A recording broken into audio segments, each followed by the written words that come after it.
এরপরে আমরা প্রবাসী 1 কোটির বেশি ভোটার আছে যারা রুটি রুজি এবং শিক্ষা নানান প্রয়োজনে প্রবাসী অবস্থান করছে।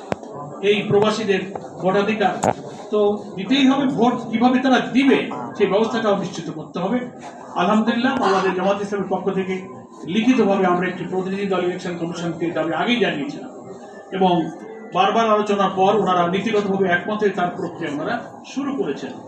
আমরা এই দাবিও এই জাতীয় সমাবেশ থেকে আবার তুলব।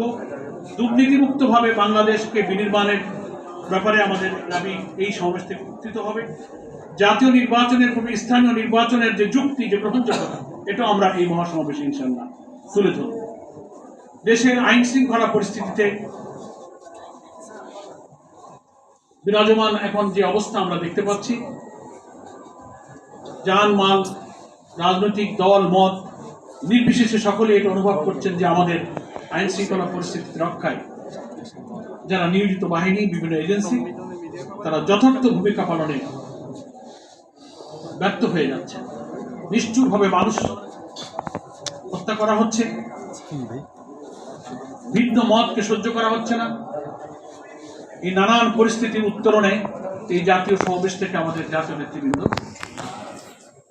সরকারের প্রতি, দেশবাসীর প্রতি প্রয়োজনীয় বক্তব্য উপস্থাপন করবেন।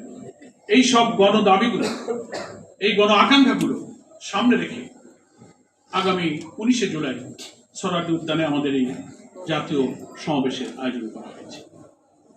দ্বিতীয় পর্যায়ে আপনাদের সামনে আমি আমাদের এই সমাবেশের ব্যবস্থাপনা সম্পর্কে আমাদের গৃহীত কিছু পদক্ষেপ তুলে ধরছি। আমাদের এই জাতীয় সমাবেশ সফল করার জন্য একটা বাস্তবায়ন কমিটি গঠন করা হয়েছে। এটাকে সফল করার জন্য 8টি উপকমিটি গঠন করা হয়েছে। সেখানে আমাদের ডেকোরেশন, মঞ্চ, সাউন্ড সিস্টেম, প্রচার, মিডিয়া, অভ্যর্থনা, মেডিকেল, পরিবহন, শৃঙ্খলা, পানি, স্যানিটেশন, সাংস্কৃতিক বিভাগ, নানান বিভাগ সমন্বয়ে এইসব কমিটি দায়িত্ব পালন করবে ইনশাআল্লাহ এই সমাবেশকে সুষ্ঠু করার জন্য।